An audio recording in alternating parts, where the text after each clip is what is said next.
Bayonetta 3. Oh boy, is this game already marred in controversy just a few weeks before it releases. A couple days ago on the channel, we of course talked about some potential frame rate issues with the game. I sort of shared my thoughts on that situation. Make sure you guys check that out if you haven't yet. Platinum Games is a company. Can you really trust them? Look at a game like Babylon's Fall. Have they sort of fallen off the wagon when it comes to quality games? But today, there's a much bigger controversy, a much bigger drama, a much bigger thing that's even calling for boycotts of the game. And obviously, I'm going to talk about this because I don't shy away from issues like this.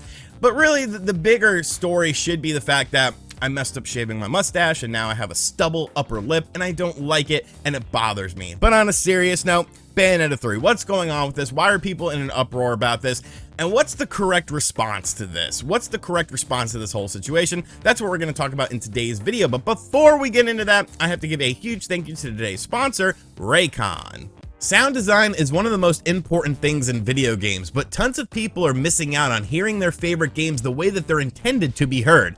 Enter the new kid on the block, the Raycon Gaming Series. The Raycon Gaming Series features two different products, the gaming earbuds and the gaming headset.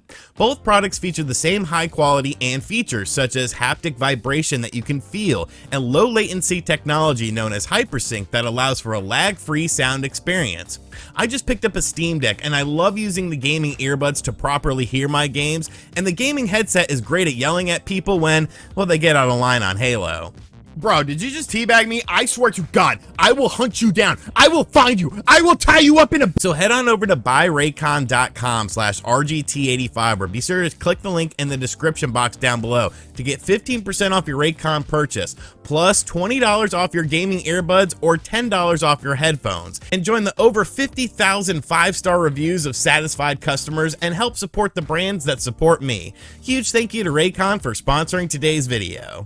So what makes this situation a bit different than something like, oh, the game just sucks or it has issues or something like that, is this actually involves human beings that are involved with working on the game and their participation in the game and their pay for the game. And this seems to be a topic that's definitely come up more and more recently with video games, is the ethical treatment of employees at these video game companies. Now, Bayonetta in Bayonetta 1 and 2 was originally voiced by a person named Helena Taylor, not the My Chemical Romance Helena. Since she's Bayonetta, I'm gonna assume she's the cool one, and that's the Misfits Helena, because Misfits are better than My Chemical Romance, and if you got a problem with that, suck it.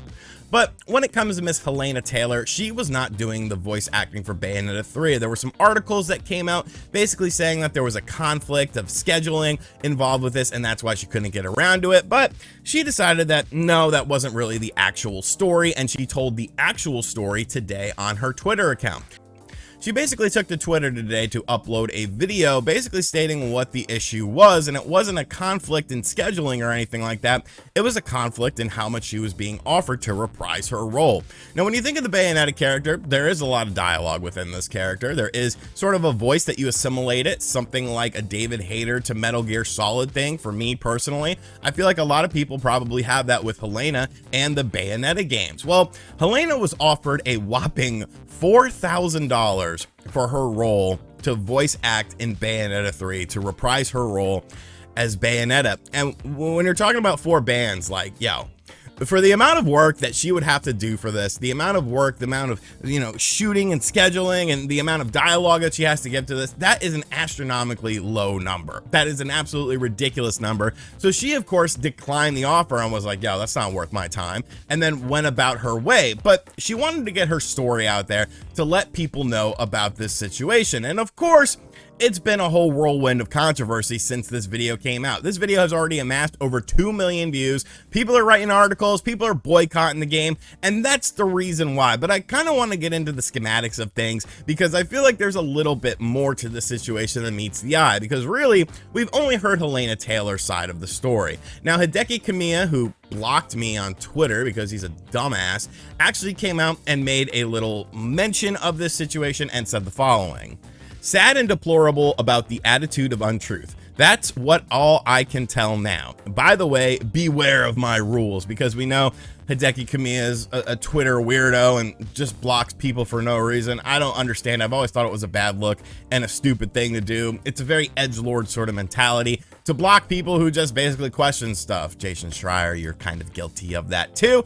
But I digress. So Kamiya is basically saying, you know, we want to say something that's not the actual situation, blah, blah, blah, but I can't say anything right now because this is something that an individual can come out and make these claims about a situation. And then a company has to, of course, contact lawyers and attorneys and prepare an actual statement in order to sort of retort this, or else it's considered like Bush League. It's considered something that isn't really, you know, it's sort of frowned upon within the video game industry. And I understand that. And I understand Helena's position with this.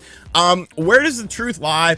I'm sure it's kind of somewhere in the middle. I'm leaning more towards Helena's side with this though, because of the fact that, you know, if you were offered 4 bans for this, there's going to be a contract. You could probably show the contract and say, yo, they only offered me $4,000. The reasoning behind that, you know, we'll never know, but it's a bigger situation than just video games because voice actors in general don't get paid diddly poo. All right, they don't get paid nothing. You look at your favorite animes and stuff like that that you support and you watch all the time, those dub people, they don't get paid nothing for that. You know, pretty much the voice acting industry is something that's looked at as kind of a second-class job. And when you look at the video game industry, compare it to something like Hollywood. Although the video game industry generates more money, Hollywood pays voice actors pretty good wages for their roles in various, you know, cartoons and other films and stuff like that. Whereas video game industry hasn't caught up with this. I don't think you guys understand just how like piss poor people get paid within the video game industry, whether we're talking about, you know, journalists, whether we're talking about voice actors, pretty much anyone that's not at the top of the food chain or has like a big sort of name that you could say off the top of your head when assimilating it with a company, they're not getting paid much at all, you know, comparatively speaking. Like most journalists that work at IGN, I bet I make more than them. I bet my friends make more than them. And it's just,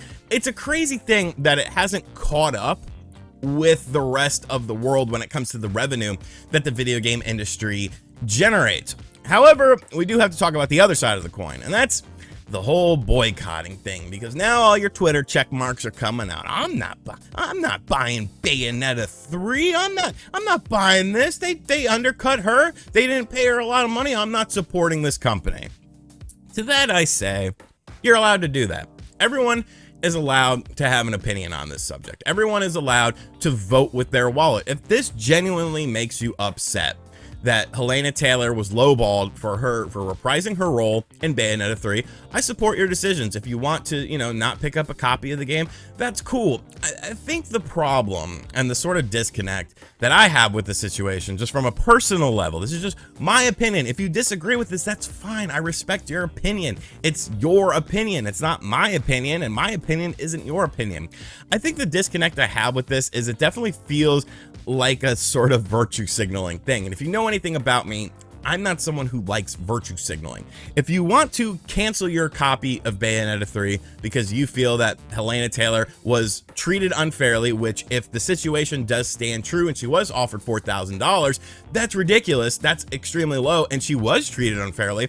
I completely understand that position, but sort of virtue signaling and throwing it out there that you're canceling your copy of Bayonetta 3, you sort of start to develop a mantra of where it's like people will be like, oh, well, what about these other people who haven't canceled their copy of Bayonetta 3? Are they bad people? Are the people who review this game going to be bad people because they're supporting these unjust practices within the video game industry? And that's sort of where my issues lie with this situation, because I don't care what you do with your money. It's your money. Do whatever you want with it. If you want to buy this game, you want to buy that game, you don't want to buy this game, that's fine. But you have to understand that this is not just an isolated incident. And I think we should have learned by now that something like this is not an isolated incident. I'm sure there have been other voice actors, hundreds, thousands of voice actors who have been lowballed on situations where they were reprising a role or getting into a role of a character, but because of NDAs and things like that, they couldn't really talk about it. Or maybe they just thought, you know, nobody really knows who I am, the person behind the voice, so why would I even say anything about it if it's not going to, you know, impact me in a positive way? Helena decided to come out with this story because it's something that needed to be said, but virtue signaling and trying to make people feel bad for not canceling their pre-orders of Bayonetta 3 because you decided to, that's kind of where I draw the line with this. Because if you want to be real, and you could say it's whataboutism, and the people are gonna say, oh, you're doing whataboutism. I'm not doing whataboutism. It's about being consistent. It's about being consistent. If that's the case, then you should probably get rid of your cell phone. You should probably, get rid of your Jordans. You should probably get rid of this, that, and the other, because these are developed in third world countries where these people are making pennies. They wish they could make $4,000. It's a worldwide problem, and to sort of just put your flag in one situation because it's the popular thing to do, much like the Activision situation. Remember how nobody was playing Activision games anymore? Activision bad, we're not supporting them, and the people who made videos talking about the fact that they wouldn't be supporting Activision anymore support Activision by still making videos about them and still reviewing their games and still playing their games. It just feels very hollow to me when you come out and you make this divisive stance on a situation, when in reality it's your business. I guess if you want to put it out there, like, that's fine, but if you put it out there and you decide to take a hard stance on this situation, you open yourself up to criticisms, and I just feel like there's no consistency in any of this. It's like, why choose this over that? And you can say that's whataboutism, but I just think it's consistency. Like, if we want to be real, you should be living in like a grass hut that you made out in the middle of nowhere with no electricity and no shoes and no clothes and no technology, because the world sucks, man. People get taken advantage of all the time, and it's a damn shame, and it's something that needs to change. Of course, this whole voice acting situation, the world of voice acting needs to change. These people need to be compensated for their work, because they are really making the shows have weight to them. You assimilate voices with certain people. But on the other hand, I think completely boycotting the game, yes, you're hurting Platinum, and that's the good thing, because we don't like Platinum. But what about the person that works at Platinum as a graphic designer or something that's just trying to feed their family? Maybe they're not going to get paid what they should get paid because now people aren't buying this game. There's no right or wrong answer with this. That's really what I want to say with this. There's no right or wrong answer with this. If this pisses you off to the point of where you want to boycott the game, I support you. Me personally, I'll still be buying the game. I'll still be reviewing the game, because I'll make money on my review. I want to play the game. I'm genuinely interested in the game. But I just, it's a slippery slope of a situation. It's something that there is no right or wrong answer, but don't try to, like I said, don't try to force your opinions on other people. That's where I have the problem. If you want to boycott the game, I support you. If you want to buy the game, I support you, because it's your decision. It's your business. It's your opinion on the situation, and there is no right or wrong answer. I'm sure I'll still piss people off with this video though, so let me know what you think of this in the comment section down below. And as always, thank you guys for checking out this video. Subscribe if you're new. I'm trying to hit 500K sometime next year. I think that's a cool number. I'll never hit 1 million because I'm a little bit too outspoken about things, and I don't really go into the mantras of things that people want me to go into, because I am me. I'm an individual. Huge thank you to Raycon for sponsoring today's video. Be sure to check them out in the description box down below with the link. Those headphones are freaking awesome, man. Like, I legitimately love them. They are my new headphones because I've been using crappy ones for a very long time. And as always, I'll catch you guys on the next video. Later.